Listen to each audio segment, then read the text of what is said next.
चलिए चलिए।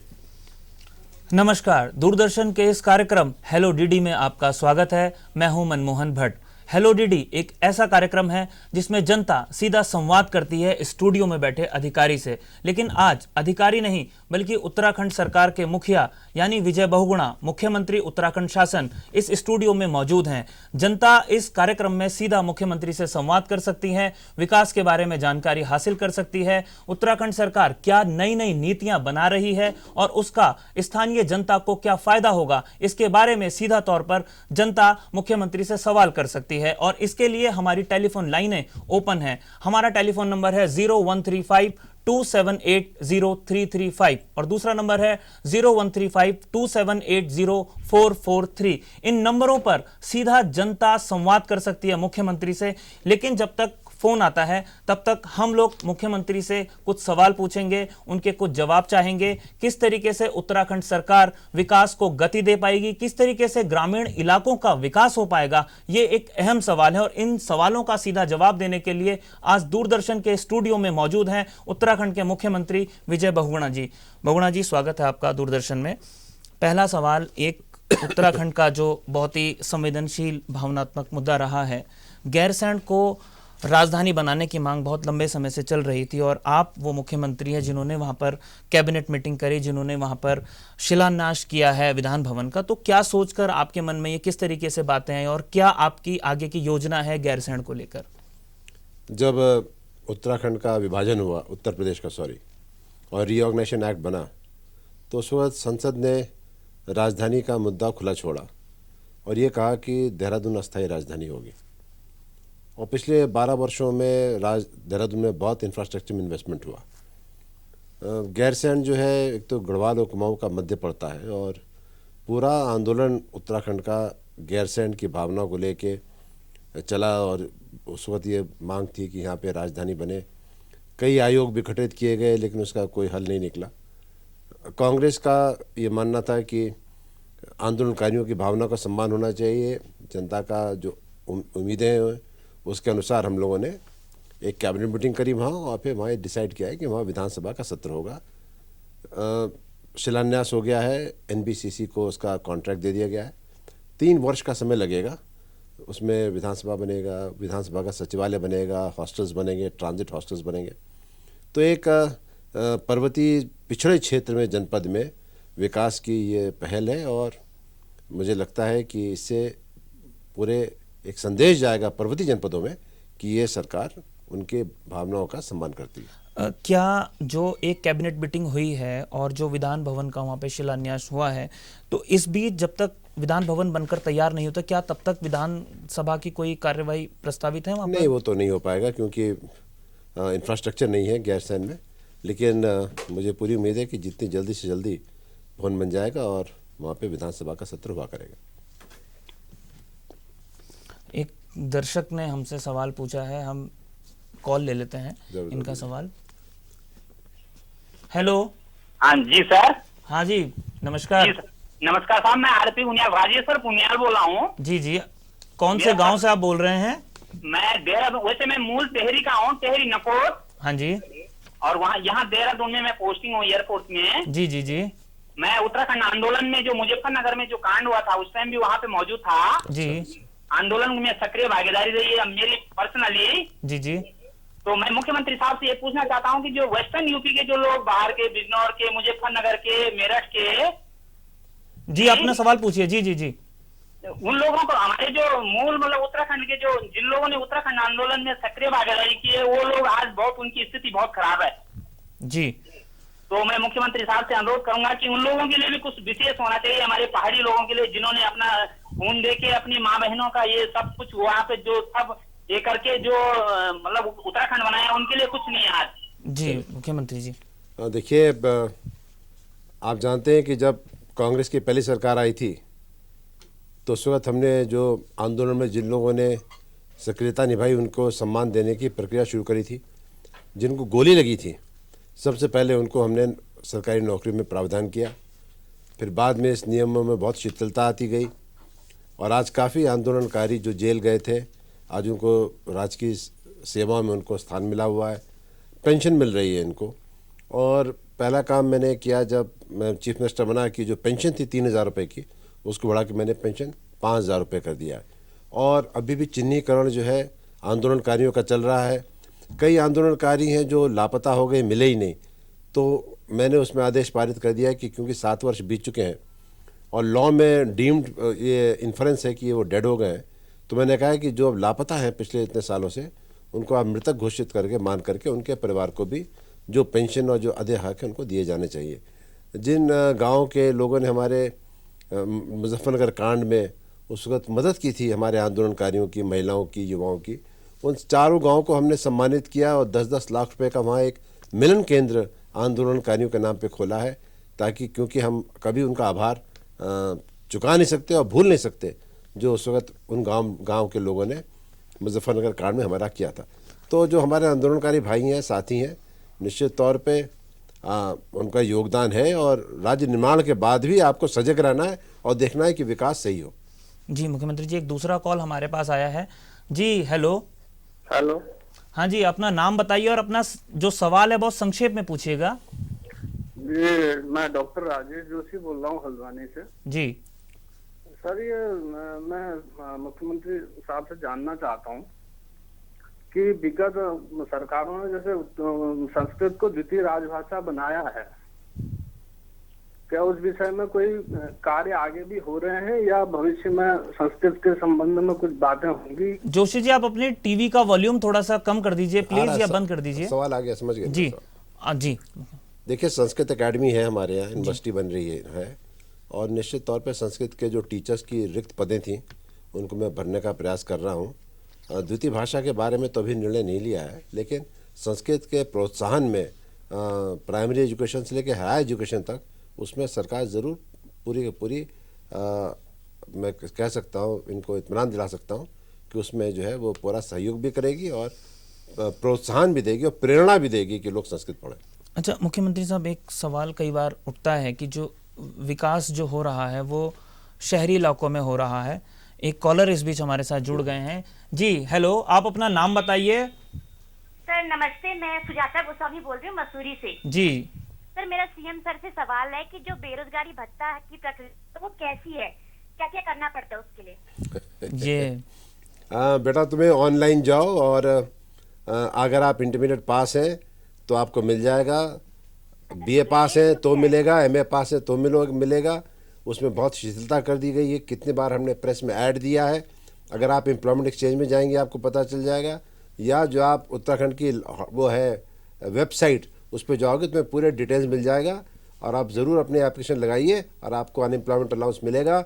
ये हमारा वायदा था लोगों को, लेकिन हम खाली आपको अनएम्प्लॉयमेंट अलाउंस नहीं देना चाहते, हम अपॉर्चुनिटीज़ क्रिएट करना चाहते हैं कि हमारा यूथ जो है वो अब जो है उसका भविष्य अच्छा हो। सर, एम्प्लॉयमेंट जनरेशन की बात हम करते हैं तो किस तरीके से एम्प्लॉयमेंट जनरेशन को बढ़ाया जा सकता है? देखो, एम्प्लॉयमेंट जनरेशन जो पहले पर्वतीय क्षेत्र है जी, हमारी राज्य की पूरी इकॉनमी निर्भर है टूरिज्म पे और पावर में। टूरिज्म जो है हमारे पास अपार सुंदरता है, प्रकृति की छटा है, हमारे पास नदियां हैं, जंगल हैं, पहाड़ हैं, वाइल्ड लाइफ है।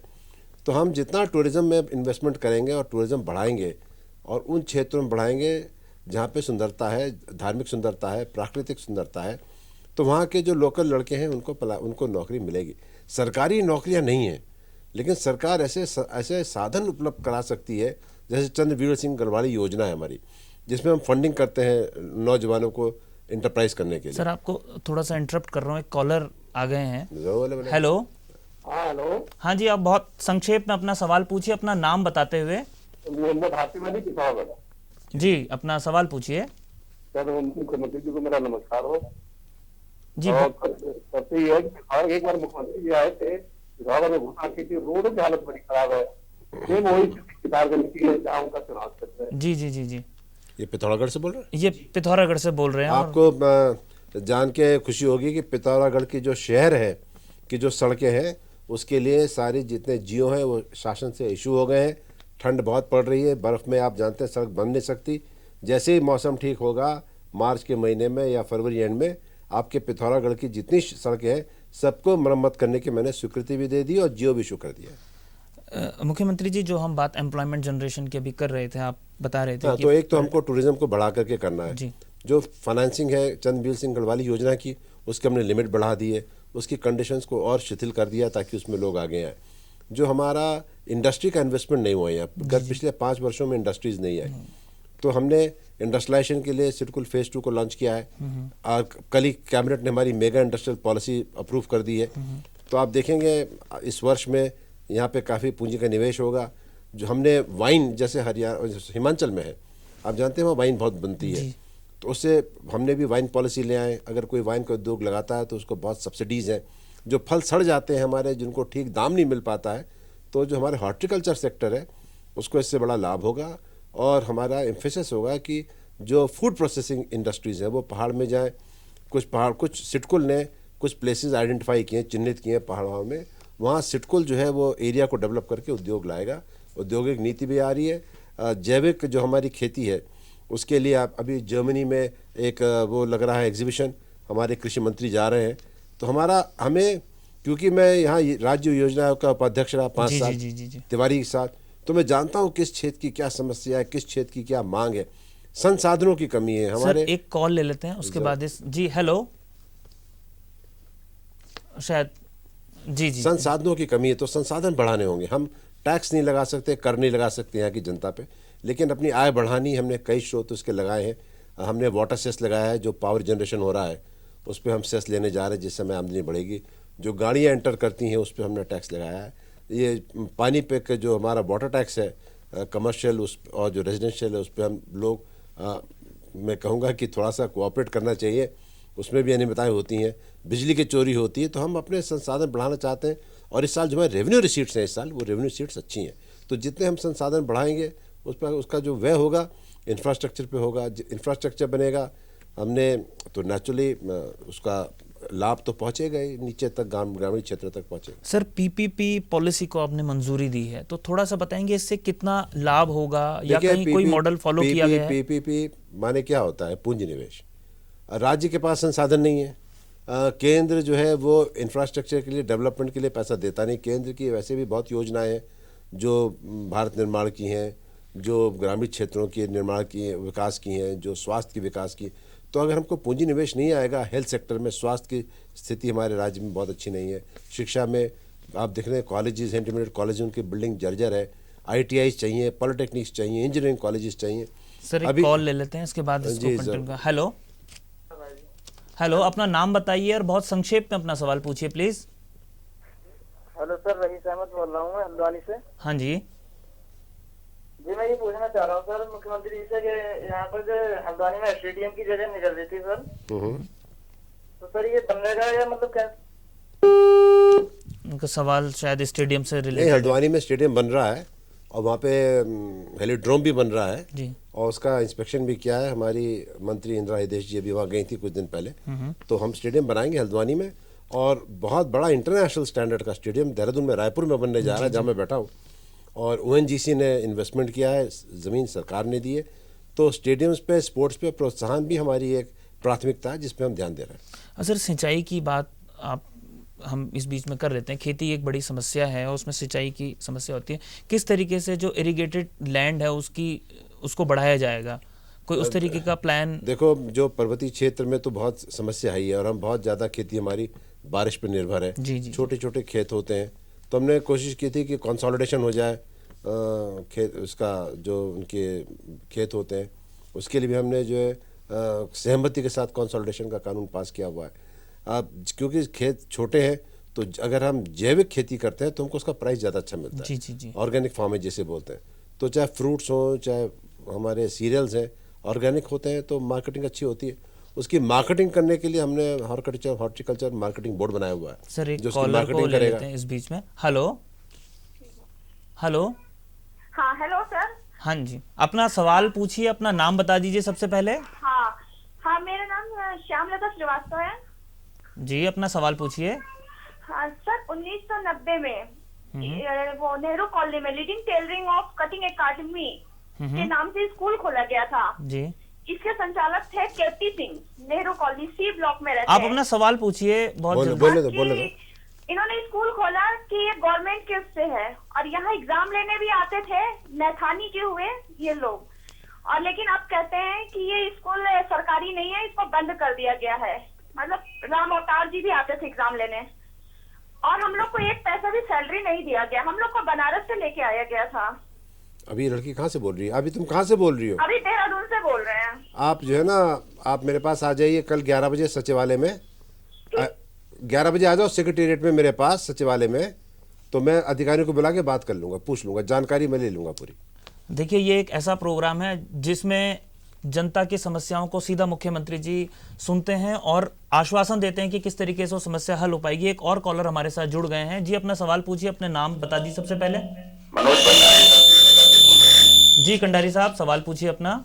सर, मैं मुख्यमंत्री जी के पैतृक गांव से बगल से बोल रहा हूँ। जी जी। हमारे यहाँ पे सर ये कई बार घोषणाएं हो चुकी हैं NIT के लिए, लेकिन सर आज तक उस पे कुछ हो नहीं रहे। रोज हमेशा हमको आश्वासन दिया जाता है। भंडारी जी, बिल्कुल NIT सुमाड़ी में बनेगा और सुमाड़ी उसके सारे जो है औपचारिकताएं पूरी हो रही हैं, वो वहाँ से हटेगा नहीं, उसका फंडिंग भी क्लियर हो रही है और इस वर्ष में आपको दिखेगा कि वहाँ पे काम शुरू हो जाएगा। आप निशा खाते रहें, NIT सुमाड़ी में आएगा।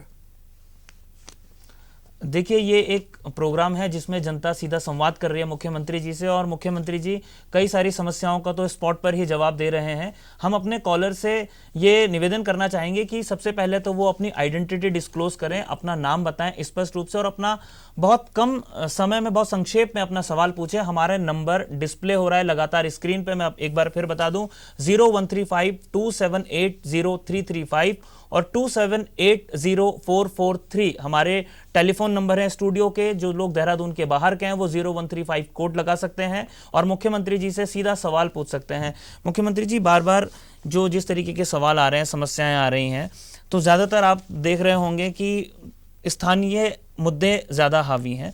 तो स्थानीय मुद्दों को किस तरीके से टैकल किया जाए, किस तरीके से गांव-गांव तक विकास पहुंचे? देखिए, एक तो पर्वतीय जनपदों में जीवन बहुत कठिन होता है जी, और आपदाएं बहुत आती हैं। जैसे देखिए बारिश आई और आज गंगोत्री मार्ग बंद हो गया है, तो यहाँ के लोगों की जो मूलभूत समस्याएं हैं वो हैं सड़क की, पेयजल की, स्वास्थ्य की, शिक्षा की। तो इनकी मांग सही है और इनकी जो पीड़ा है वो भी सही है, लेकिन हमारी ये इस बात को भी नकारा नहीं जा सकता है कि पिछले 12 वर्षों में उत्तराखंड कहाँ से कहाँ पहुँच गया है। और आज हमें पिछले 1.5 महीने पहले राष्ट्रपति जी ने हमको जो है वो अवार्ड दिया कि जो स्टेट्स हैं भारत के उसमें जो विकास दर है उसमें उत्तराखंड का विकास दर 10% के ऊपर है। हम बढ़ रहे हैं आगे, लेकिन भौगोलिक स्थिति ऐसी कठिनाई है, संसाधनों की कमी है। लेकिन अगर जो हमारी योजनाएं हैं वो सही तरह से ज़मीन पर पहुंच जाए, केंद्र की योजनाएं सही तरह से संचालित हो जाएं, तो एक चित्र तो बदलेगा उत्तराखंड का और बदल भी रहा है। एक कॉलर और हमारे साथ जुड़ गए हैं। जी, अपना नाम बताइए प्लीज। हेलो सर, मेरा नाम विमला है, मैं मसूरी से बोल रही हूँ। जी विमला जी, अपना सवाल पूछिए। सर, मेरा सवाल ये है कि 1 जनवरी से गुटखा वगैरह तम्बाकू बंद हो गया था, लेकिन हमारी मसूरी में बिल्कुल भी बंद नहीं हुआ है। सर, हर 1 रुपए की चीज 3 रुपए में बिक रही है। हम इससे बहुत परेशान हैं और खूब गुटखा खाया जा रहा है, यहाँ पर बिका जा रहा है। ब्लैक मार्केटिंग हो गई है। सरकार ने तो बहुत अच्छा निर्णय लिया है और जनभावनाओं के अनुरूप निर्णय लिया है और हमने गुटखा को बैन कर दिया है। और हमने समय भी दिया था दुकानदारों को 3 महीने का कि आप अपना स्टॉक हटा दें, उसको बेच दें। लेकिन यदि अनियमितता हो रही है तो मैं आज इसी माध्यम से सारे जिला अधिकारियों को, सारे SSPs को निर्देशित कर रहा हूं कि वो देखें कि यदि गुटखा कहीं बिक रहा है तो कानूनी कार्रवाई करें। ऐसा लग रहा है कि स्टॉक बढ़ा दिया है, जमा कर दिया है, खत्म करने के बजाय। वो तो आप जानते हैं, थोड़ी मानसिकता होती है लोगों की लॉ को अवॉइड करने की, कानून को जो है विफल करने की। लेकिन अधिकारी को मैं ज़रूर कहूँगा, आज कह भी रहा हूँ कि इसमें एक्शन लें और जिनके पास स्टॉक है उसको अरेस्ट करें। एक और कॉलर हमारे साथ जुड़ गए हैं। हेलो। हाँ जी, अपना नाम बताइए पहले। सर, उस्मानी नाम है मेरा।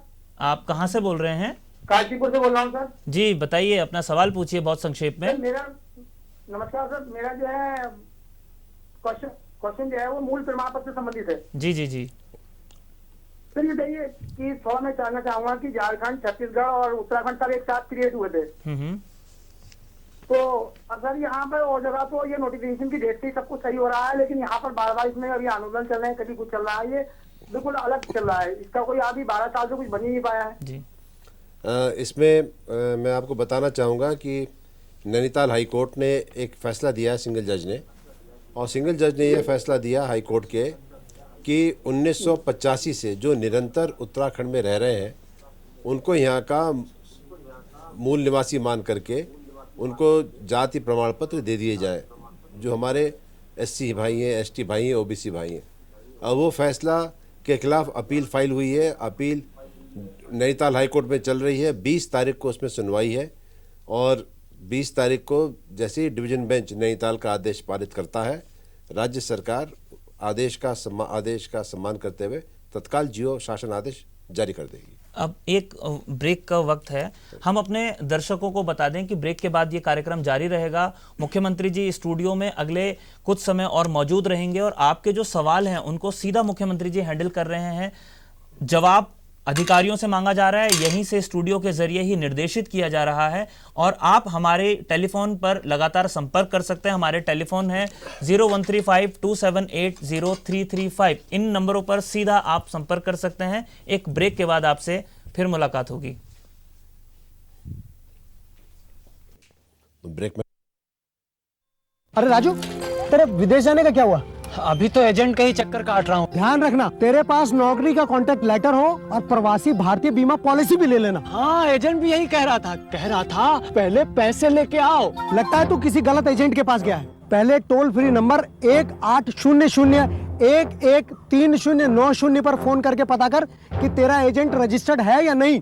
इमिग्रेशन क्लियरेंस ले और सुरक्षित होकर विदेश में नौकरी करने जा। प्रवासी भारतीय कार्य मंत्रालय, भारत सरकार। उस्ताद, अब तो बस एक ही तमन्ना है कि विदेश में जाके गाड़ी चलाएं। विदेश में नौकरी करने के लिए वर्क वीजा होना जरूरी है और कॉन्ट्रैक्ट लेटर भी होना बहुत जरूरी है। ये सारे काम ना रजिस्टर्ड एजेंट से ही करवाने चाहिए, गलत एजेंट या ट्रेवल एजेंट से नहीं। मैं तने एक नंबर देता हूँ, 1800-113090 और यो है टोल फ्री नंबर। विदेश में नौकरी संबंधित कोई भी जानकारी तन्ने चाहिए ना तो इस नंबर पे फोन कर। प्रवासी भारतीय कार्य मंत्रालय, भारत सरकार। बेटे लड्डू लेके जाना। हाँ माँ। गल्फ नौकरी करने जा रहे हो, वहाँ के कायदे कानून के अनुसार रहना। बेटे सब ठीक तो है ना? हाँ बाबा हाँ, मैंने प्रवासी भारतीय कार्य मंत्रालय के टोल फ्री नंबर 1800-113090 पर फोन करके पूरी जानकारी ले ली है। एजेंट रजिस्टर्ड है या नहीं, किन कागजातों की जरूरत पड़ेगी, फीस क्या होगी वगैरह वगैरह। अब मैं तुम्हें बेफिक्री से भेज सकता हूँ और मैं भी बेफिक्री से जा सकता हूँ बाबा। 1800-113090 मुझे भी याद हो गया है। प्रवासी भारतीय कार्य मंत्रालय, भारत सरकार। चाचा चाय। अरे गोपाल, अरे बड़े खुश हो? गल्फ जा रहा हूँ नौकरी के लिए, टूरिस्ट वीजा पर। वहाँ अपने पहचान वाले बहुत हैं, कोई न कोई नौकरी जरूर दिलवा देगा। बावला हो गया क्या? क्यों? अरे गल्फ में नौकरी के लिए सही passport, immigration clearance, work visa और एम्प्लॉयमेंट कॉन्ट्रैक्ट तो चाहिए बच्चू। अच्छा? देख, फर्जी एजेंट से बच के रहना। वहाँ के कायदे कानून बहुत सख्त हैं। वहाँ पकड़े गए तो सीधे जेल हो जाएगी। क्या? भाई विदेश में नौकरी करने जाओ तो सही तरीके से जाओ। प्रवासी भारतीय कार्य मंत्रालय, भारत सरकार।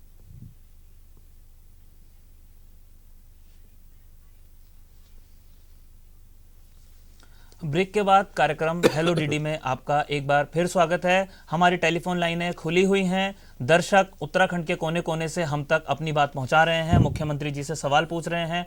मुख्यमंत्री जी लगातार सवालों के जवाब दे रहे हैं और कई अधिकारियों को उन्होंने स्टूडियो के जरिए ही यहां से डायरेक्शंस देनी शुरू कर दी हैं। हमारे टेलीफोन नंबर है 013527803335, 27804443 और हमारा कोड है 0135। मुख्यमंत्री जी, एक सवाल कई बार उठता है आजकल की जो हम बात करें आम जनजीवन में भी, बिजली की समस्या, चाहे वो देहरादून है चाहे वो और दूसरे पहाड़ी इलाके हैं, वो बहुत एक गंभीर समस्या बनती जा रही है और ऊर्जा प्रदेश इस जगह को कहते हैं। जब से हमारी नई सरकार आई है तो ये हमको बिजली की बड़ी संकट का सामना करना पड़ा और हमने जनता को राहत देने के लिए 1000 करोड़ रुपए की करीब बिजली खरीदी। बहुत ज़्यादा पैसा हम बिजली खरीदने में अगर खर्च करेंगे तो फिर पेयजल में, सड़कों में हम पैसा कहाँ से लाएंगे? कुछ हमारी जो भागीरथी प्यालखंडा पे जो पेयजल योजनाएं थी, जो हाइड्रो प्रोजेक्ट्स थे, जी। आप जानते हैं कि संत महात्माओं के साथ थोड़ा सा विवाद हो रहा है। हम तो सम्मान करते हैं भावनाओं का, गंगा तो सबकी माँ है और नदियाँ जो हैं जीवनदायिनी है पूरे पर्वतीय क्षेत्रों के लोगों की। लेकिन अगर हम ऊर्जा नहीं पैदा करेंगे तो हमारा विकास नहीं हो सकता है। गंगा बेसिन अथॉरिटी में प्रधानमंत्री के साथ 2 राउंड मीटिंग हो चुकी हैं। हमारा ये कहना है कि जो जल विद्युत परियोजनाएं बन गई हैं और उत्पादन दे सकती हैं, उनको नए विवाद में रखा जाए, उनको ना रोका जाए। पानी का डिस्चार्ज कितना होना है, कितना क्यूजिक डिस्चार्ज होना है, ये तय कर दें पर्यावरण विशेषज्ञ और भारत सरकार, उतना जल हम छोड़ेंगे, लेकिन बिजली पैदा करने दें। फिलहाल हमको 3 हाइड्रो पावर प्रोजेक्ट्स के क्लियरेंस मिल गई, धौरी गंगा, गौरी गंगा और लखवाड़। तो करीब 800 मेगावाट की जल विद्युत परियोजनाओं पे काम शुरू होगा। सर एक सवाल ले लेते हैं जी। हेलो जी सर। हेलो। हाँ, अपना नाम बताइए। सर मेरा नाम रामकिशोर है जी। हाँ जी रामकिशोर जी, कहाँ से बोल रहे हैं आप? सर मैं जिला उधम सिंह नगर काशीपुर से बोल रहा हूँ सर। जी आप अपना सवाल पूछिए बहुत संक्षेप में। जी सर सवाल ये है जी, अपने टीवी की आवाज कम कर दीजिए पहले। जी कम कर देगी जी। सर सवाल ये है, हमारे बच्चे सब पढ़े लिखे हैं, ग्रेजुएट है, और सर इन्हें जो स्थायी जाति की बड़ी प्रॉब्लम है। हमें किसकी प्रॉब्लम है? वो जाति प्रमाण पत्र। जी जी जी जी। वो मैंने अभी बताया है, जवाब दिया है कि हाईकोर्ट में 20 तारीख को 20 फरवरी को सुनवाई हो रही है, और जो हाईकोर्ट निर्णय देगा उसका सरकार तुरंत शासन आदेश जारी कर देगी।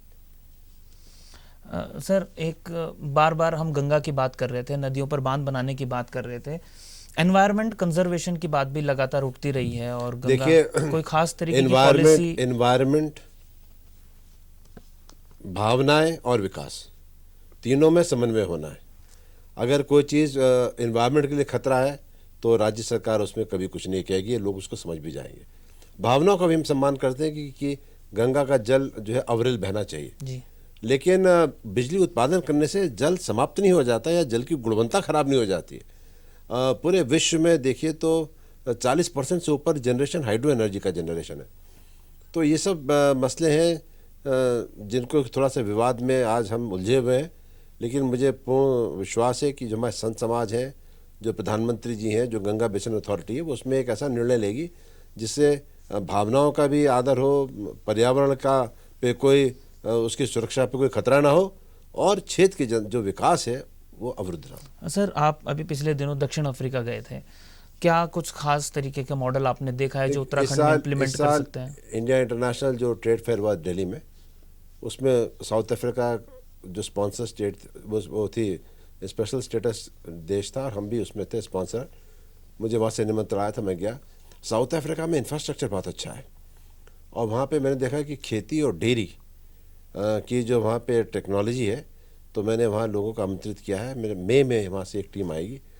खेती में और डेयरी में ज़रूर उन्होंने दिलचस्पी दिखाई है, और वहाँ भी बहुत वाइल्ड लाइफ है, जैसे हमारी सेंचुरीज़ हैं, वहाँ पे टूरिज़्म बहुत अच्छा है, इंफ्रास्ट्रक्चर बहुत अच्छा है। तो मैं तो कहूँगा कि हम साउथ अफ्रीका तो उत्तराखंड से तो बहुत आगे है, लेकिन हम उसको फॉलो करेंगे। अगर हम सही पटरी पे सही प्लानिंग करके सही एक्सपेंडिचर करेंगे तो हम भी पकड़ सकते हैं विकास जो ऐसे देशों में हो रहा है। सर एक कॉलर हमारे साथ जुड़ गए हैं। Hello hello hello. हाँ जी, अपना नाम बताइए। मेरा नाम सैफुल बड़ोला है। हाँ जी बड़ोला जी, आप अपना सवाल पूछिए। कहाँ से बोल रहे हैं आप? पौड़ी गढ़वाल का नाम दूंगा सर। जी अपना सवाल पूछिए। जी सर, मेरा सवाल यह है, जैसे आजकल हर आदमी प्लान की बात कर रहा है गढ़वाल से। जी जी जी। तो उसमें यह है, जैसे हमारे यहाँ भूमि है जी, अब वो कब पीढ़ी तक चली आ रही है, कभी बाप दादों से, कभी उसका। जी सवाल हम समझ गए हैं, इनका माइग्रेशन हो रहा है। हमने देखिए इसीलिए सहमति के साथ चकबंदी कानून पास किया है ताकि होल्डिंग्स बड़ी हो जाए, और प्लान इसलिए हो रहा है क्योंकि स्वास्थ्य सेवाएं अच्छी नहीं है। हमने 3 नए मेडिकल कॉलेजेस देहरादून, अल्मोड़ा और तीसरा medical college Haldwani, 3 medical colleges हमने स्थापित किए हैं। रुद्रपुर में मेडिकल कॉलेज बन रहा है। तो स्वास्थ्य सेवाओं पे हमको ज़्यादा तवज्जो देनी है। भारत सरकार की स्कीमें चल रही हैं, 108 चल रही है, 104 भी हम शुरू करने जा रहे हैं। तो एक तो स्वास्थ्य सेवाएं अच्छी होंगी, उससे प्लान रुकेगा। शिक्षा में इंजीनियरिंग कॉलेजेस हमने जितने हमारे सीमांत जनपद में इंजीनियरिंग कॉलेजेस खोले हैं, पॉलिटेक्निक्स खोले हैं, तो शिक्षा अगर स्तर अच्छा होगा तो प्लान रुकेगा, लोग यहीं रह के पढ़ेंगे, वरना शिक्षा के लिए बाहर जाते हैं। यूनिवर्सिटीज़ देखिए, हमने नई यूनिवर्सिटीज़ आ रही हैं, मेडिकल कॉलेजेस आ रहे हैं। तो एक तो शिक्षा का स्तर अच्छा करना ताकि हमारा यहाँ युवा रुके, और फिर हमको ऐसे साधन निकालने हैं कि इसका वहाँ समावेश हो सके। अच्छा, इस बीच हमारे साथ एक कॉलर जुड़ गए हैं। जी हेलो। हेलो। हाँ जी, अपना नाम और जगह का नाम बता दीजिए, कहाँ से आप बोल रहे हैं? मैं नन्हे देहरादून से हूँ सर। जी नन्हे जी, अपना सवाल पूछिए। सर सवाल ये है सर, यहाँ जैसे ये हाई स्कूल लड़की है जो हमारे पढ़ते हैं बच्चे देहरादून में, जैसे ये यूपी सरकार इन बच्चों के लिए कुछ ऐसे योजना कुछ दे रही है, 30,000 रुपए